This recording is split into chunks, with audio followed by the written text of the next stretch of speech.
সম্মানিত বন্ধুগণ, আজকে আমরা দেখতে চলেছি সেমেস্ট্রি। টি প্লান্টারদের সেমেস্ট্রি। আপনারা ভিডিওর সাথে থাকুন।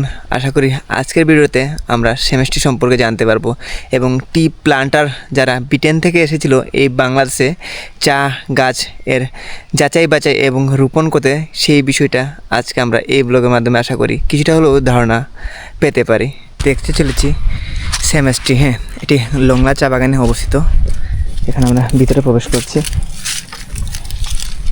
সেমেস্ট্রির ভিতরে আসলে সেমেস্ট্রির ভিতরে কতটা সমাধি রয়েছে সেই বিষয়ে জানার চেষ্টা করব এবং এটার সম্পর্কে আরও আমরা বিস্তারিত জানার চেষ্টা করব। সেমেস্ট্রি ঢোকার সাথে সাথেই আমরা 1 নম্বর সেমেস্ট্রি, মানে এটা প্রথম কবর। আর সেমেস্ট্রি দেখতে ঠিক এইরকম। এখানে মোট কতটা কবর রয়েছে সেটি আমরা দেখার চেষ্টা করব। 1 নম্বর, 2 নম্বর, 3 নম্বর, 4 নম্বর, 5 নম্বর, 6 নম্বর। আসলে আমরা সামনে দিকে যাওয়ার চেষ্টা করছি। মৌলভীবাজার জেলার কুলরা উপজেলার টিলাগাঁও ইউনিয়নের লংলা চা বাগানের রাবার বাগানের মাঝে অবস্থিত লংলা সেমেস্ট্রি। এটি শুধু একটি কবরস্থান নয়, বরং বাংলাদেশের চা শিল্পের ইতিহাসের বহনকারী এক নীরব স্মৃতিস্তম্ভ। 1854 সালে মালনীচড়া চা বাগানে প্রতিষ্ঠার মাধ্যমে সিলেট অঞ্চলে বাণিজ্যিকভাবে চা শিল্পের যাত্রা শুরু হয়। পরবর্তীতে 1880 সালের দিকে মৌলভীবাজার বৃহত্তর সিলেটে বিভিন্ন অঞ্চলে ব্রিটিশরা ব্যাপকভাবে চা চাষের সম্প্রচারণ করে। চা শিল্প পরিচালনা ও উন্নয়নের জন্য ব্রিটেন থেকে অভিজ্ঞ টি প্লান্টারদের নিয়ে আসা হয়। তারা পাহাড় টিলা ঘেরা এই অঞ্চলের চা বাগান গড়ে তোলেন, নতুন চা গাছ রোপণের পদ্ধতি শেখান, উৎপাদন ও সংরক্ষণের আধুনিকতা কৌশল চালু করেন এবং চা শিল্পের ভিত্তি নির্মাণে গুরুত্বপূর্ণ ভূমিকা পালন করেন।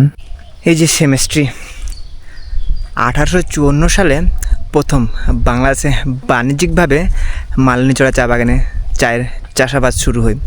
এরপর 1880 সালে ব্রিটেন থেকে টি প্লান্টারদের আনা হয় চা বাগান সঠিকভাবে পরিচর্যা করার জন্য। আজ সেই সব টি প্লান্টারদের অনেকেই লংলা সেমেস্ট্রিতে চিরনিদ্রা সাহিত্য। এখানে সামিত আছেন 28 জন ব্রিটিশ টি প্লান্টার ও তাদের স্বজনরা, যারা উপমহাদেশে ব্রিটিশ শাসন আমলে বিভিন্ন সময়ে মৃত্যুবরণ করেছিলেন। একসময় যারা এই পাহাড় কেটেছেন, চা বাগানের ভবিষ্যৎ নিয়ে খুব পরিকল্পনা করেছেন, আজ তারা ইতিহাসের অংশ হয়ে এই মাটিতে ঘুমিয়ে আছেন। তবে চা শিল্পের ইতিহাস শুধু একটি প্লান্টারদের গল্প নয়, এটি হাজার হাজার চা শ্রমিকদের ঘাম, ত্যাগ এবং সংগ্রামের ইতিহাস। প্রজন্মের পর প্রজন্ম ধরে চা শ্রমিকরা ভোর থেকে সন্ধ্যা পর্যন্ত কঠোর পরিশ্রম করে দেশের অন্যতম গুরুত্বপূর্ণ রপ্তানি শিল্পকে টিকিয়ে রেখেছে। তাদের শ্রমে সবুজ হয়েছে পাহাড়, সমৃদ্ধ হয়েছে চা বাগান। কিন্তু জীবনের বাস্তবতায় অনেক শ্রমিক পরিবার এখনো দরিদ্র, কম মজুরি, নানা সামাজিক চ্যালেঞ্জের সঙ্গে লড়াই করে যাচ্ছে। লংলা সেমেস্ট্রির দিকে তাকালে ইতিহাসের দুটি অধ্যায় একসঙ্গে চোখে ভাসে।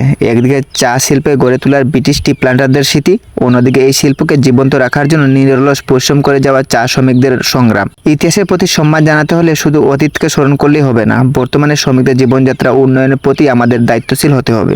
আজ লংলা সেমেস্ট্রি নীরবে স্মরণ করিয়ে দিই, চা বাগানের প্রতিটি সবুজ পাতার পেছনে রয়েছে বহু মানুষের স্বপ্ন, পরিশ্রম, ত্যাগ এবং ইতিহাস।